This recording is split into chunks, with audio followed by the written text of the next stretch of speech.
All right. All right, this is our fifth and last class, but I did make a promise in my enthusiasm one night that I'd give an extra class. So I have to be a man of my word, so we're gonna give one more after this. If you want it. How many want it? Absolutely, no. Okay, good, it's unanimous. Definitely. I'll make something to eat. You know what, that'd be nice. Then we have a real Wanna problem. make a potluck and have a Yeah. fun day? We could make it, we could even make it a weekend where everybody's free, or you don't have to worry about the next day, or if you want. I mean, it has to be Like a conceptual. astrology all night. Sure. An astrology party. Yeah, we could do it if you want. Do you want to do it? How many of you are free on weekends? Are you free? You're not.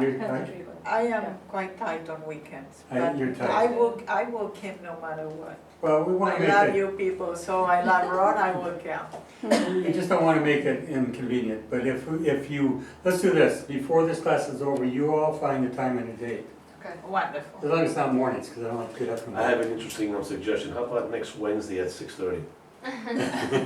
Same time, same place. All right, Since it works for everyone on That's the good. show. Because we got so used to it, I yeah. will bring the dessert, Okay. that's it. sounds So good to you'll me. bring the champagne. Okay, Yeah, good. Don't Costco, worry, we'll no, go to don't Costco. worry, Okay. we will have water. Okay. After, we have to drive. Well, what I'll bring the twister game. Okay. Astrological twister. Taurus, put your hand over here. No, you have Moon, Aries. you have Saturn. There you go. Jupiter, Right. you'll do the whole You could thing. probably create a nice game that way, you know that? That would be Yeah. cool. And then if you move in the wrong place, you get squared off to another one, you're in trouble. I said, hold on, I think I'm afflicted right now. Hold on. Yeah, you look, if you have a square or a Yeah, triangle. yeah. Or somebody opposes you. Yeah, right. You That'd kicked be a off the good board. bingo. Yeah, That'd be bingo. it could be, That'd couldn't it? Yeah. Well, here we go. What we're gonna do, this is our fifth class, since we're gonna have one additional class. And by the way, thank you very much. We really appreciate You're it. welcome. Definitely. That's all right. So what I want to do is I just want to share something that I had put together. And I was surprised, quite frankly, my memory must be leaving me, because I went on my computer and I was thinking I had started doing the Cosmic Key to Astrological Prediction in format for keynote presentation, and I went there and all I saw was the first two little slides, and I thought, my gosh, I never did this. But what happened was I couldn't see the others were blacked out. But anyway, make a long short of it, I absolutely had it already done. So this was to be a book. I've got it in a kind of a manuscript form right now. But I'm going to share it with you because I want you to see just how accurate it is, and give you some inkling of just what you can do with this. I use this a lot. Let no man judge you neither meat nor drink, nor in respect to the holidays or the new moons or the Sabbath days, which are a shadow of things to come. And they're referring to the new moons. They used to have feast days on full moons and new moons. They were considered very sacred days. The Key to Astrological Prediction reveals the quest for answers. For many years, as a practicing astrologer, I've been using techniques which had a very high degree of accuracy, which work to reveal the accuracy and power of the astrological technique in predicting events. But even with this came exceptions and deviations from the expected results. I never could figure out why. Why is it sometimes it's accurate and sometimes it's not as accurate? With years of doing astrological work as a radio astrologer, author, and teacher, I found that the anomaly or aberrations of my predictive work to be within the acceptable range of acceptance and permission, but it also left me with a quandary of why sometimes the predictive technique seemed infallible and other times it was inaccurate. I never could understand that. Okay. One of the things I need to emphasize always in astrology is, I teach metaphysics, and I believe that we are to master our lives, not be victim to anything, the stars or anything else for that matter. I think Shakespeare said it's not your stars, it's your underlings. It's not because of the stars, And one of the things that I know is that the thing that frees us from the curse of the law. Now, astrological rules are laws, and they're heavenly laws, if you might, that are laid down upon us, and yet we are only victim to those laws, if you would, laws, if we're living in a way that we're not freeing ourselves from those laws. And it says, love never faileth, but where there is prophecies, they shall fail. For we know in part, and we prophesy in part. Even the scripture says that, about prophecy. Some of us have that gift, okay? And when you start using that gift, you're gonna find that there'll be times it fails. Nobody's infallible, I don't care who you are. I mean, you wouldn't expect any doctor, or any profession, or any place. People don't, make mistakes, we all can. So if you ever get to a point where you think you're infallible, then, you're stepping off the line. So love frees us from the curse of the law of karma. It's what you sow, you reap. Now, when I say the law of karma, what are we talking about? We're talking about Saturn is the reaper, okay? And in a way, Mars is the sower. I've never taught you that. Mars is much the sower, Saturn the reaper. So a lot of the things that we do in life, we act out in a way which is very much Mars. It can be very sensual, very sexual. It can be anger. It can be all those qualities. They bring back a repercussion. Okay, and Saturn is a timekeeper, Father Time. He measures off all things.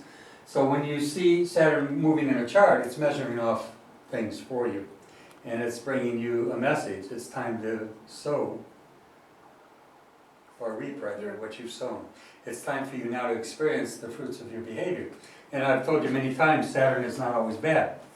And I also showed you that Santa Claus was Saturn.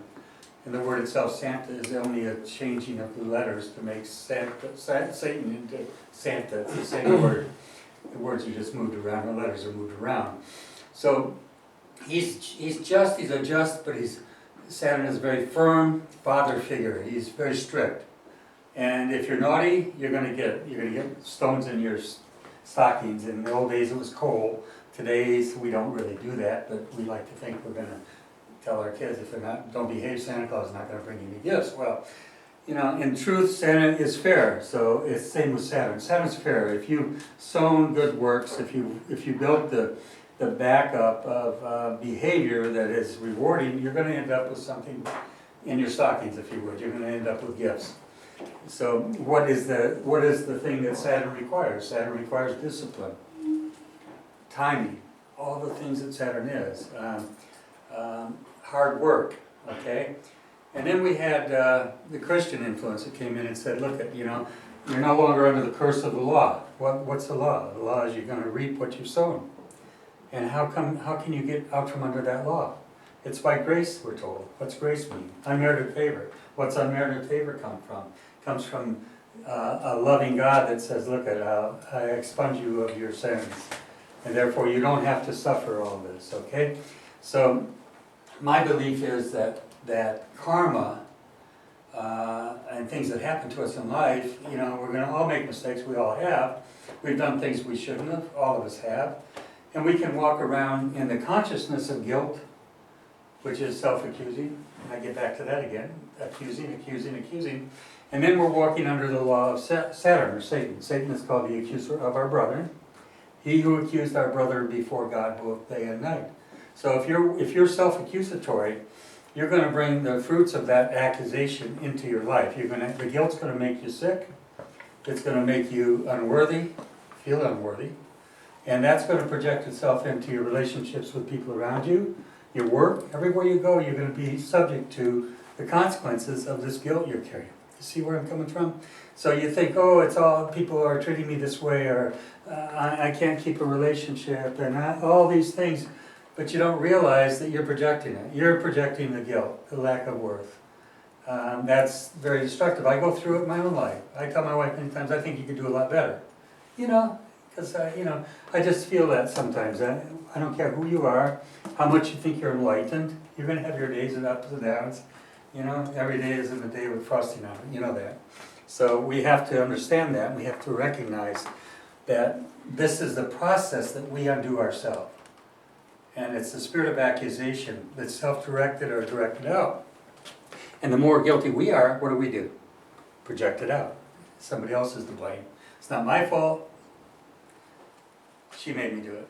It's not her fault. The devil made me do it. That's scapegoating, okay? Anyway, I noticed Obama's talking about Russia today. No, not about Venezuela. And he was saying that Venezuelan leaders blaming the United States for its own faults and it's trying to make us the scapegoat. There's that scapegoat again, you know, and find somebody to accuse. So the old days they used to send a goat out into the desert to die, and the sins of the nation were supposedly on the back of that goat, okay?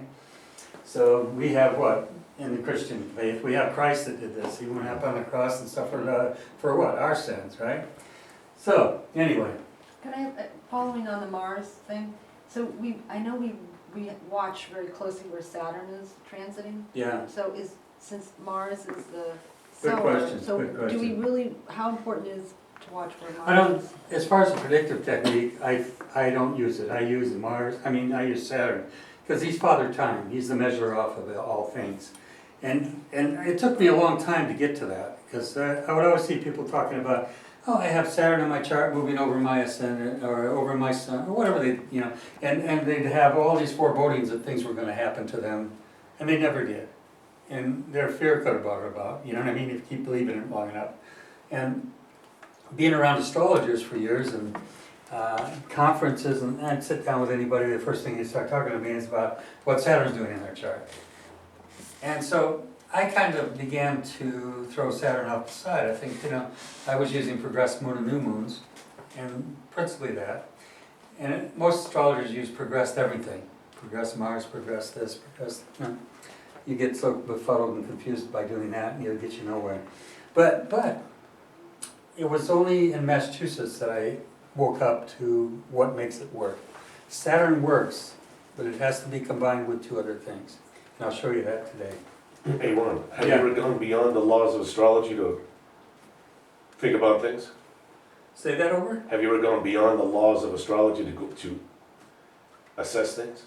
Instead of thinking, this is supposed to do this idea about love not being cursed by the law, everything has a law. You're gonna do something that you can go beyond the laws and not be subjected even to Well, astrological law. I believe so. I mean, the answer is yes, you can go beyond. It's a very nebulous concept I'm bringing up there. Well, no, it's not really. I mean, you think about it, Christ walked on water. Did he defy a law? He walked on water. Yeah, I was also thinking, you know, love is kind of like an exception to the rules. We talk about the rules tying us down. Then there is this concept of, you know. Yeah, well, there's a scripture says, the Spirit giveth life, but the letter killeth. And I see people in religions, particularly Muslims, you know, I shouldn't differentiate, but, you know, where it's all about the letter. It's all about the rules. It's all, you know, there's no mercy. You know, you do this, you're going to hell. You tear a page of the Quran, you're going to hell. You blaspheme, you're going to hell. You know, it's like all the rules, you know? And I see that in a lot of faiths, not just in Muslim, I see it in Christians as well.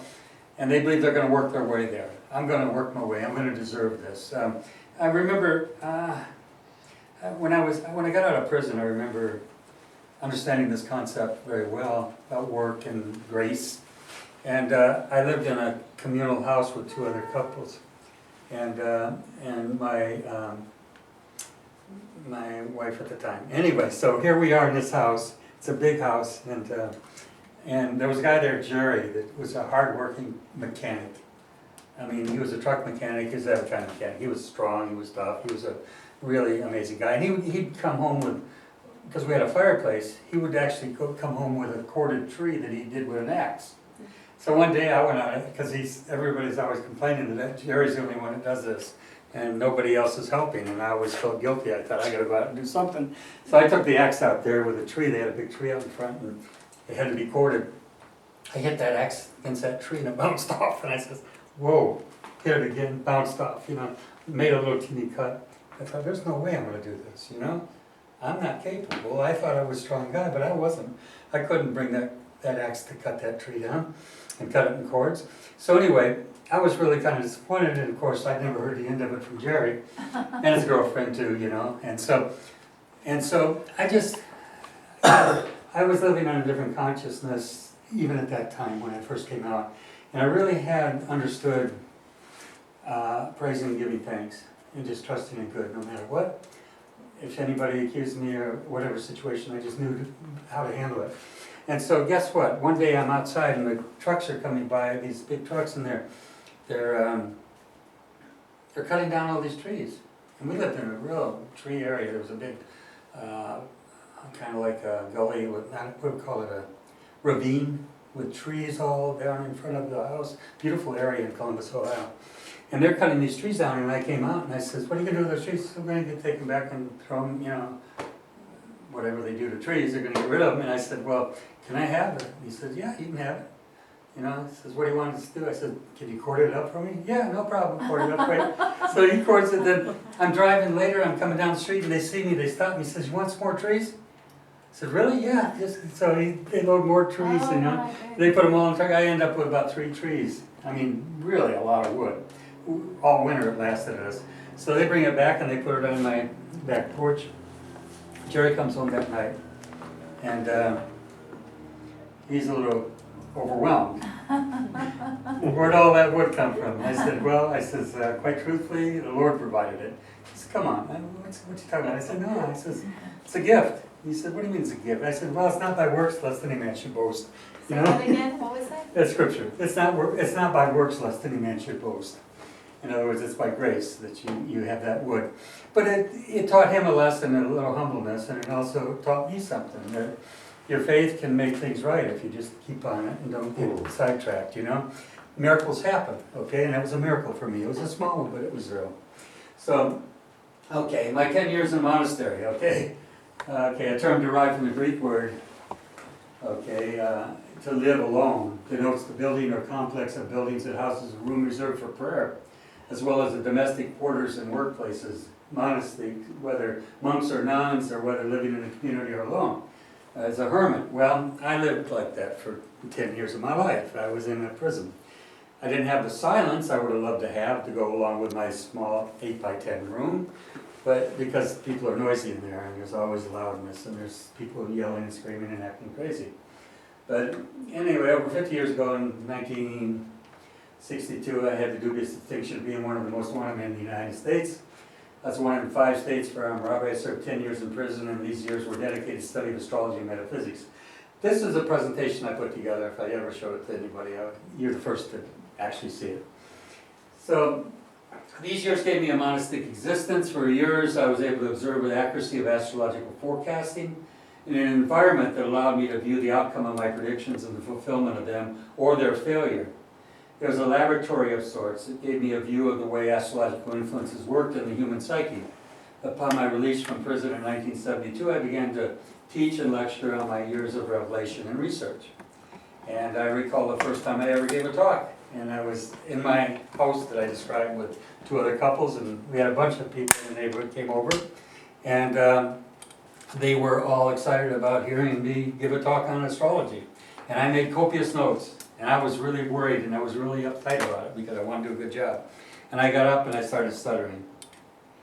I couldn't get anything out. I was so uptight, so freaked out, and really scared, right? And this group was so loving, and they said, Watson, come on, Ron, just put all that crap down. Just talk to us. Just talk to us like you talk to anybody. We don't want to hear you from notes. Just tell us what's on your mind. Tell us what you know. I opened up, and boy, I just poured out, you know, and that was my first lecture I ever gave on astrology, and it was like people that loved me brought me into the whole, made me whole again, and from there on I never used notes again. You notice this is the closest thing to notes I'll ever use.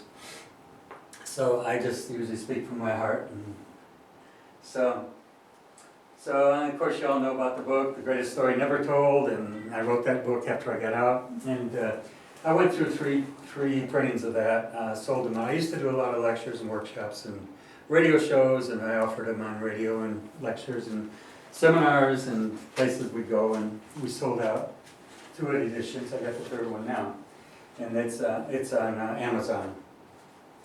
Okay, so the book's been praised by scholars. The book was a culmination of research in astrology, mythology, psychology, and the Christian scriptures. That's essentially what it's about, and you know that if you've read it. And okay, what worked for me? As any astrologer will attest to it, they generally have worked up techniques that have been handed down by those ancient or modern teachers of the science. Some have devised their own methodology and swear by it, and others keep searching for the holy grail of astrological prediction. I think I found it anyway. I found after spending years of work in this field that the techniques that worked for me were essentially 3 simple calculations, which went against almost all modern astrological teachings. Okay, I call them the 3 wise men, okay, but it's 3 major things that will cause you to become accurate in your prophetic work. Okay, Father Time, Saturn, a teacher of necessity. He really is that. Having worked in radio for over 30 years doing on-air astrological readings, I found time of the essence in assessing birth information and seeing forward and backwards in time in my clients' charts. Obviously on the radio, when you're doing radio and somebody calls in the birth time, you do a chart on a computer. You don't have a lot of time to sit there and kind of, I'm going to look at this for a while, and there's dead time on the air. People turn you off. They don't want to hear that. So you become very quick and very astute at kind of pulling the information out quick. It was really good training for me because it forced me to get to the essentials fast, okay? All right. The most important and mostly overlooked influence in the chart is the new moon's predictive influence. The scriptures tell us, let no man judge you in neither meat nor drink or the Sabbaths or new moons, which are a shadow of things to come. The new moon is literally a shadow of earth cast over the moon by the earth and the sun. And so it's very predictive. Okay, in years of observing the new moon influence, I have found them to be predictive of more than just personal astrological influences. The new moons, whether an eclipse or not, is a powerful predictor of events in one's life. Who asked me the question during the week in an email about transits? You did, didn't you? And I appreciate the questions. A couple things that's good to make sure the class knows this. One of the questions Jackie asked me was simply what? You asked... The natal, it had to do with natal, like, transits. yeah, transits, but versus, The natal. versus natal, which I knew, but where are there, you also have Saturn transiting and Mars transiting, do they affect one another? Yeah. Do the transits affect one another? Yeah, do they, that's the question you asked. So the transits, do they, because they're interacting with each other in the heavens Yeah. right now, for example, if it's a full moon, you know the sun and moon are opposed to each other right now. If that's the case, are they causing influences? And the answer is yes. Does that play into your interpretive work with your charts? No. I used to publish, I was written up in a magazine in Chicago for many years, and I used to have I did a transit thing every week of all the transit influences and how it would affect the masses. Then I would have a little thing called You Don't Say, and I would have little astrological things and observations and things. But the point I'm getting at is those influences have an effect, yes. And they affect the masses of all of us. But we don't want to get distracted by that when we're doing charts. We're looking at the transit influences of right now only Saturn. That's what I teach mainly. Saturn's moving through that chart and where that transit is. And that means where it's at right now in the heavens. 24 Scorpio, right? 24, 25. Right, so that's where it's at right now. So you can know that with any chart. You do a chart tomorrow, you can do a chart with your friends, and you can put Saturn right in there, because you know it's not moving that fast. It's going to be there tomorrow, next day. And it's retrograde and going back and forth, retrograde. So when it does all this movement, it kind of triggers one area of the chart. I don't usually call my students when I see something, but today I saw something in Katie's chart, and it was pretty evident to me, and I called her and I said, look at Katie, you need to be really careful driving, police, speeding, and watch yourself when you're driving, because there's a affliction to her chart real strong right now. And then I saw something also, Mars was also in Gemini. What's Gemini? Well, transportation, communication, right? That's her natal chart, Mars in there. And so it was being afflicted, okay? And so forewarned is forearmed. So I said, slow down, don't get a ticket, be careful, watch your speed, and be careful driving, not to get in an accident, because that's but I didn't say those words, but I'm thinking that, because I don't like to say that, because then she's going to think, oh, I'm going to have an accident. She can be scared. You have to be careful counseling people. Well, she's very faithful because she's not here. Huh? She's very faithful because she's not here. No, she called and said she couldn't make it tonight, so that's why I called her back. I happened to get into When it did you call her about that transit stuff? today. That's why she's not here.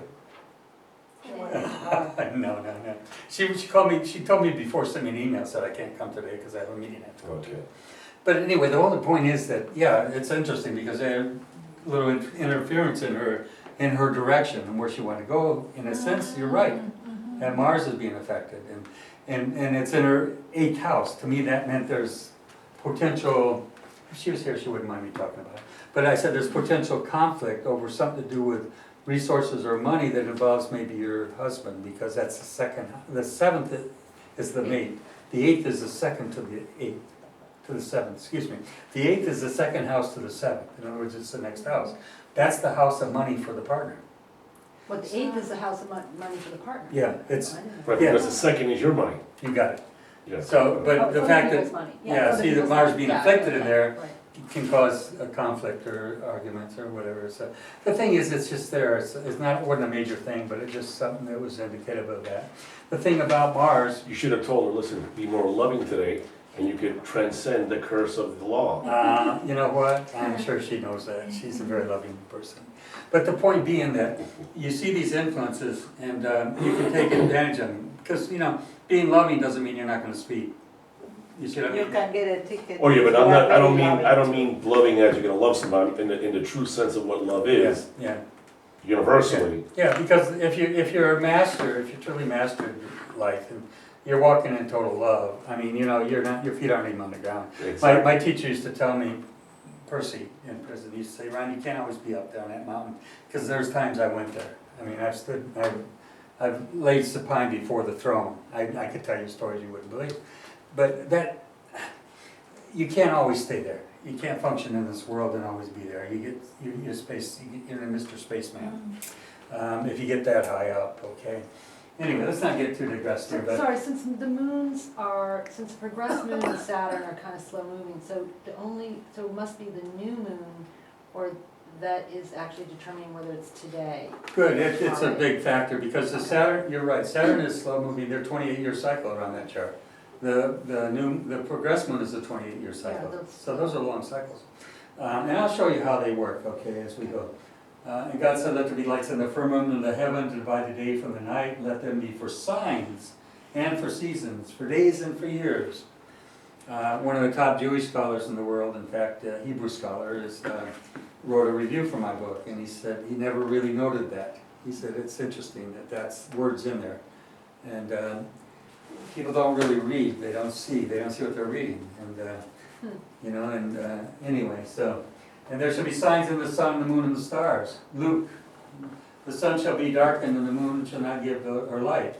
And the stars shall fall from heaven, and the powers of the heaven shall be shaken. This is all scripture, talking about something. What is it? Think about it. Okay, Psalms 19th chapter. The heavens declare the glory of God, and the firmament showeth his handiwork. Day unto day are the speech, night unto night showeth knowledge. There is no speech nor language where their voice is not heard.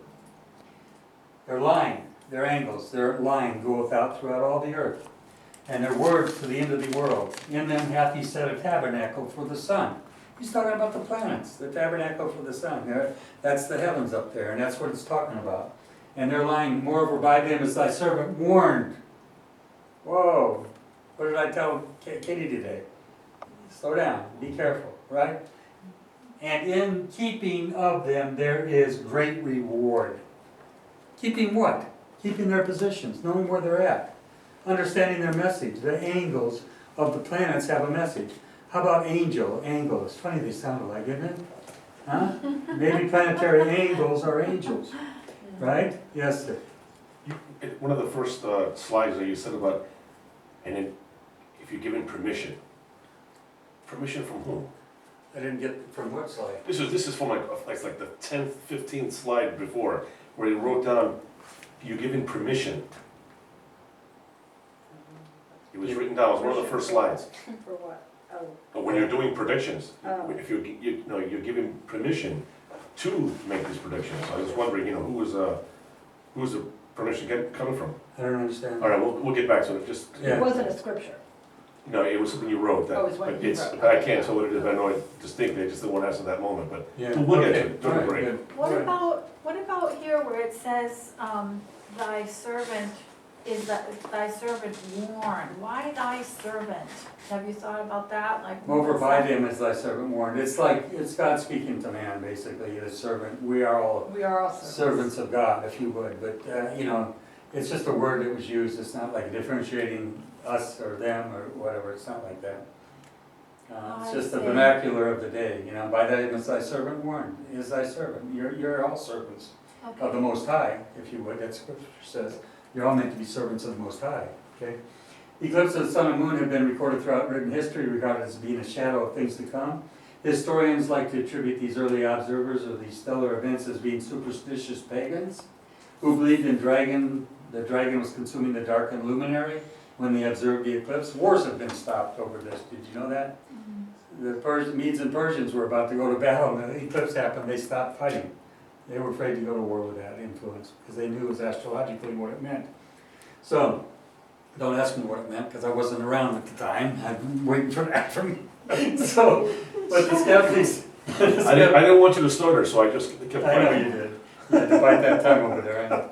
Okay, but the skeptics and astronomers who cast these aspersions on these historical events pay no attention to the fact that the Chaldeans in the 6th century had already calculated the period of eclipses, which they called seros, to a degree of accuracy that is astonishingly close to perfect even today.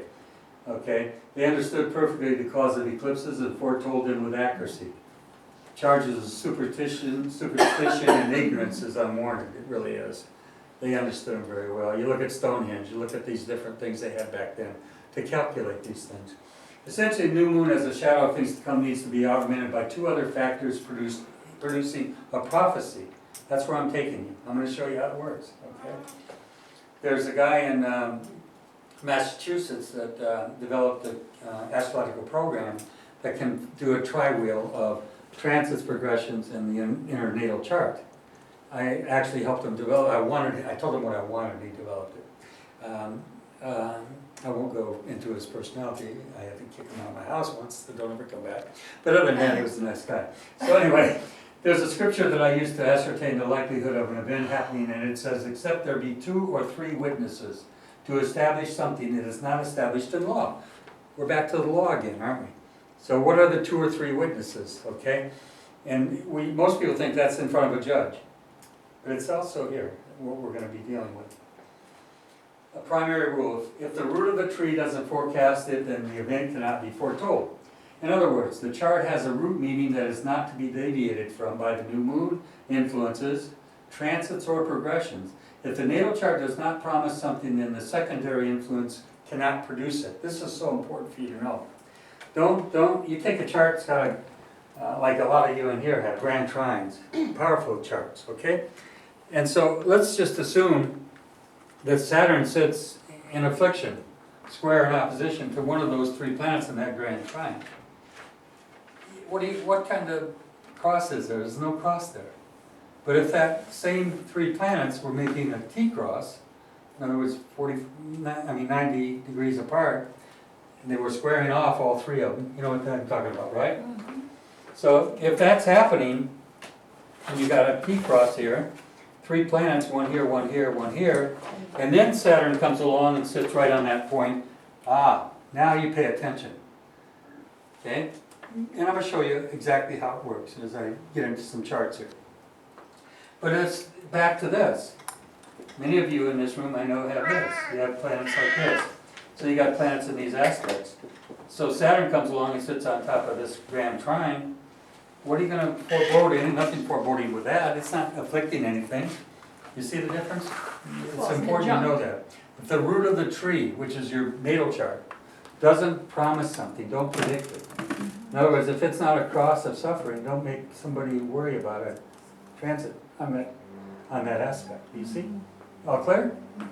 Okay, that's so important. That's maybe one of the most important things. And I see very few astrologers talk about it. All they do is, oh, Saturn's on top of this or that. I say, what are you worried about? It's making a beautiful sextile to that and a trine to this or whatever. that's nothing to be worried about, you're not So, gonna so if suffer. your basic natal chart is pretty stable and there's not so much, then it, because already there's stress on this, the one that has a T. So, You so got it. you're saying that Saturn coming in is gonna add, could potentially add some additional stress to it. Very good, But yeah. otherwise, you're pretty stable. Yeah, exactly, it's not something, okay, so. Hey, Ron, Yeah, yeah. could, this idea of kind of a trickster idea, let's say your chart is purposely creating something that really doesn't exist, but to get you, to challenge you. Your chart doesn't Word, actually. the word made flesh, You it's, can't. it doesn't really exist, but if you're told it by the chart, it's to test you to see if you're gonna fall to some kind of superstition or Yeah, fear. okay, that's a valid question, I'll tell you why, because the question basically is, can we create conditions for ourselves that are negative, that are outside of the promise of the chart? I'm saying that, no, within the chart, it's Yeah. giving you already that negative outcome, but it's not true. It's a trick. It's a challenge. How come you confuse me?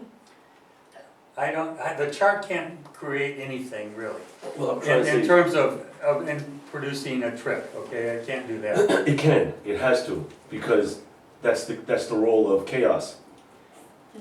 And Saturn, I just use Saturn esoterically now, but it's just in general, life is challenging. Now they're gonna challenge you with your chart, doesn't really exist, only if you believe it. But it is saying you're gonna do this, but it's up to you whether you wanna believe it or not. Whether you wanna come here because you were told, watch the other cars. You're creating chaos in my own mind.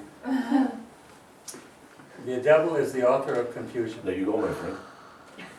Did you hear That's that? it. So the fact is that that's why this idea about asking permission, that also just triggered that in my mind. We'll get to that later. What's Because permission? I wish I'd get. I know, but we'll get to that, you know, you have to go back. But the thing is that that's what happens in life. I mean, only from my experience, what I understand, that the systems do that. That's why the concept of the trickster is the role to create illusions and trip you up. Well, now we're talking on a different level altogether. We're not talking astrological. You know, when we talk, it sounds like you're talking tarot cards right now. No, I'm talking- Or the Joker and a Well, tarot the fact is that astrology is all linked with all this. I know it is. Exactly. Yeah. So is tarot, and so are the concept of I know, but mythologies. you're taking me off the path here. Okay. I'm not able to deal with these kind of esoteric things about tricksters and about throwing you off a path. I can show you a path in astrology that works. I can't predict that you can't or anybody can't produce confusion or chaos in their life, no matter who they are. And they may do that by you know, some insane scrambling of their brain. I mean, what I'm saying to you is that these laws and these rules are all set down in the heavens for them that run may read, as Scripture says. Whether you read into them something other than that, I can't. When you say them that run, who's them? The planet. For them that run is us. Okay. Them that run may read.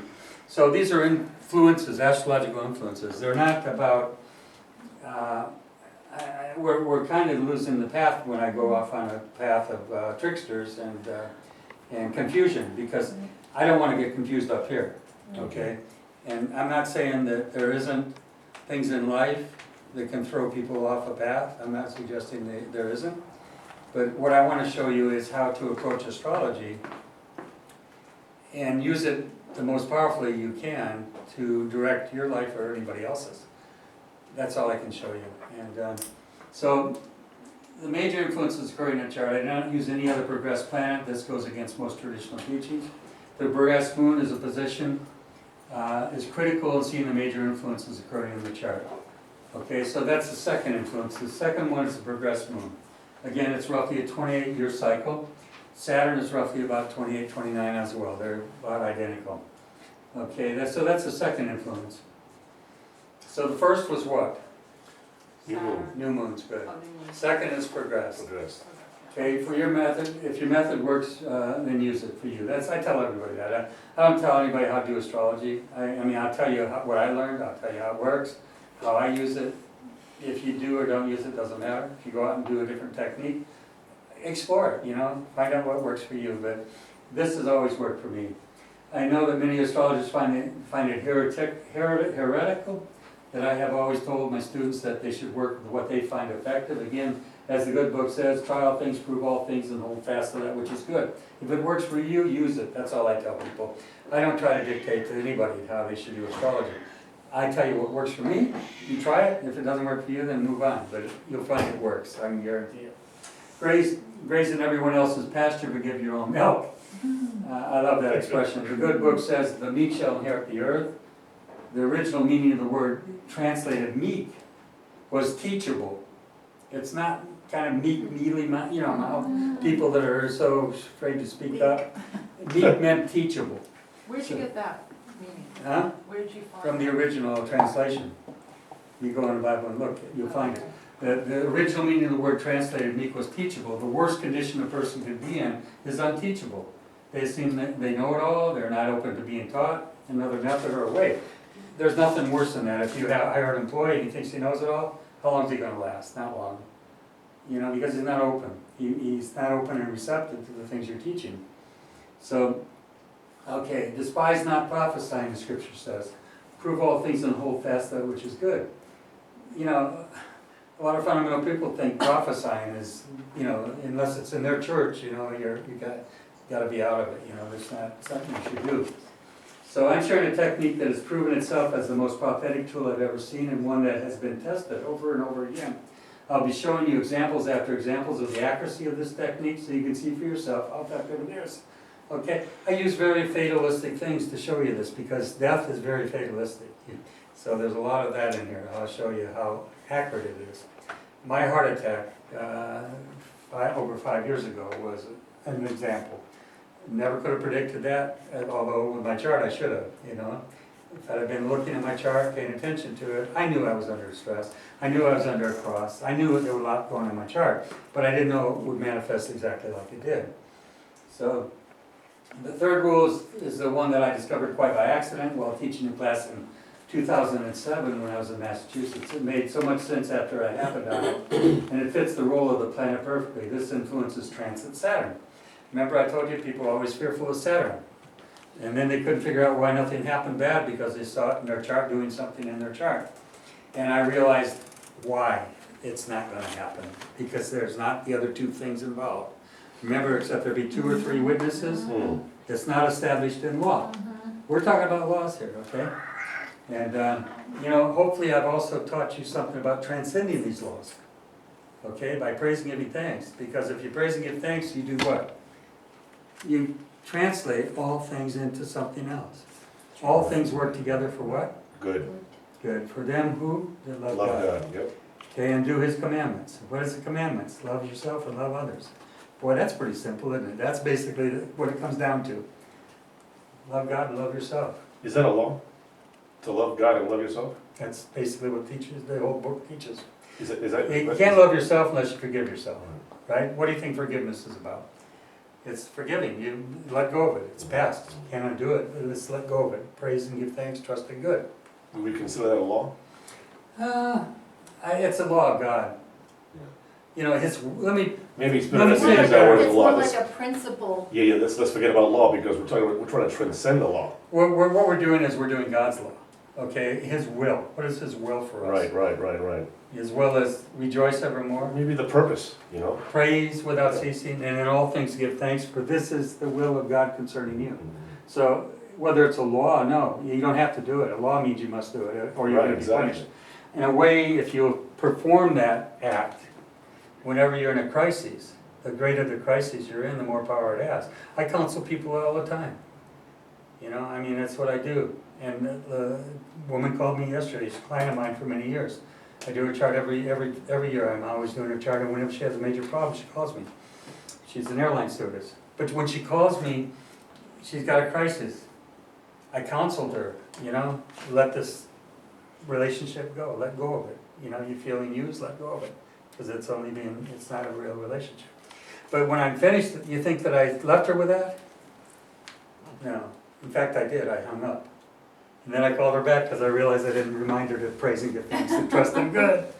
Because that's what I've been teaching her for all these years, and her life's transformed. because of that, okay? And so, and the clients that their lives are totally transformed because they start doing this, I don't hear from very much. But I hear about the good things that have happened to them, the way their life's fulfilled, how they've got a relationship, that they're in love and getting married now, and all these things come because they changed, you know? And so don't look to see, what you can change out here, change here. Then all these things out here change, right? Anyway, enough preaching, here we go. Great message. Okay, I've watched astrology for years, watching with trepidation and fear the transit of Saturn throughout their charts, worrying it's going to cause some major calamity in their lives, only to, in most cases, pass without any measurable effect. What the cosmic key, which is what I'm teaching you, reveals is that Saturn is the key to unlocking the actions of the chart. If you ever, there's a book that was done many, many years ago, it's called A to Z Horoscope Maker and Delineator. Thick book. It's a great little book. And if you go into look under Saturn, it's a long book, there's a lot of stuff in it, everything about progressions and all, I had it in prison and it kept me entertained for years. So, yeah, well, it's this thick, but the point is, there's a whole chapter on keywords that go to the planets. And boy, they can enrich your mind and your knowledge and give you some insights. And if you look under Saturn, you'll find locks and keys and all that stuff. Saturn rules all that. Remember I told you I had a watch called the Hellbros? Yeah. Hell Brothers, Hell Brother. It had a symbol of Saturn underneath that name.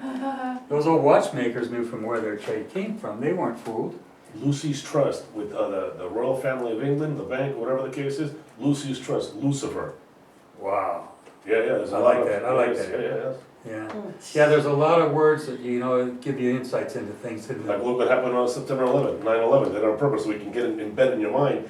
9/11, emergency. This is not done by 9/11, Arabs. yeah. This is done by the system Yeah, to create a societal, shock.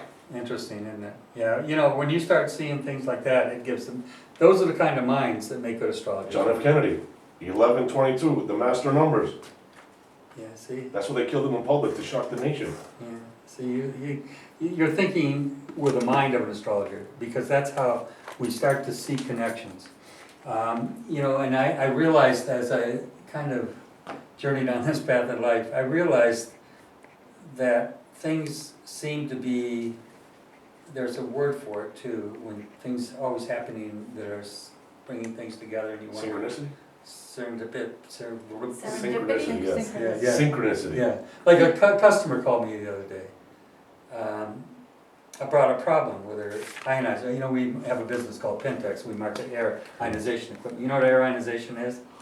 It's lightning. Did you know that? What? It's lightning. What is lightning? It's a lightning machine. It puts lightning in the air, basically. And who am I? I'm Zeus. I am, So I sold lightning for years and made a wonderful living. Negative ions. Huh? It's a negative ions. Negative ions, yeah, it's produced by lightning storms. So, and they improve your mood, your energy, your health, your breathing, they clean the air, they do a lot of nice things. People have no idea. And they give you a charge too, I guess, right? Yeah, they do, you can get a high on them. They're actually, I use the word, it's a little hard to use that word, people get upset with it, you get a high on them. But you do, it improves serotonin production. So it improves your moods. And these have been researched in universities. Our units have been studied at Rush English Presbyterian Hospital. They've been worked as good as Prozac and depression. They've been studied at, where's the other university in Massachusetts? MIT? No, it's at Illinois, Chicago, Rush St. Luke's. No, I mentioned Rush St. Luke's, but before that, there was another one done at another hospital in Massachusetts, a university. Doesn't matter. Anyway, whatever. Our products have been featured on Oprah Winfrey. Good Housekeeping studied them and praised them, and on and on and on. But anyway, we did, for many years we made a great living selling them, marketing them. So anyway, she calls me about that, and the next thing I know, she's talking about, she sent it to Germany to a friend, and she's still having problems with her allergies, because they help you with allergies. So I'm on the phone with her, and I'm saying, sometimes people will never be cured of a problem because they've got it in their mind so much that that's going to be their state. And I start talking about the word, and you know, and I mentioned I have a book out called The Greatest Story Never Told. There's a whole chapter on the power of the word and what it can do to your life and how you can create your own conditions. And here I am going on and on. The next thing she knows, she says, you know, I got a radio show and I'd love to have you come and talk on it. And would you be interested? And you know, I'm a life coach and I'm this and, you know, this is the kind of thing I'm interested in. And so, but we're talking about the word serendipity, okay? I remember thinking, what a small world. I mean, here I am dealing with a client about a problem that she has with a person in Germany. The next thing you know, she wants me to be on a radio show and she wants to have a discussion about this subject and she's excited about it and about my book. So those things happen and sometimes you wonder how it got you to this point. Back to astrology a little bit here. Let's keep moving through these. I would like to tell you that there is a letter in Greek by the name Phi, P-H-I, that is called the golden key, and it's the key to knowledge. The Egyptians used already a key, like showing that this is knowledge. Isn't that 3.14 or Pi. 3.13 pi, isn't it? Pi, Yeah, I'm yeah. sorry, I Oh, said Yeah, Phi, but no, it's it's good, Pi. it's good. If you read my book, I talk about that. Oh, good. Yeah, but not the way you did. I think that's interesting what you said. In my book, I discuss how, you know, all these ratios were understood by the ancients and how they tie into Fibonacci scale and the golden ratios of the ancients. Art, architecture, plants, you know, plant leaf distribution, all of that's in this Fibonacci scale, it's called. Exactly. So anyway, yeah, there's so much, you know, and that's why all the early history schools were mathematicians. They were all into math and understanding it. Pythagoras went to Egypt and then he came back with the theorem. That's right. Yeah. Thales of, I learned this in college, just Thales of Miletus is the first Greek, or, you know, classical philosopher. I remember that. It's just one of the things that just drummed Yeah. into. Then I did some research about the theorem. I was talking to some Greek guy who was very proud of being Greek, and I said, listen, this guy probably didn't get it from, he probably got it from the Egyptians. How did they make the pyramids? Right. Then all of a sudden I found out that Pythagoras is a contemporary guy with Thales. I'm thinking the beginning philosophers, and I'm reading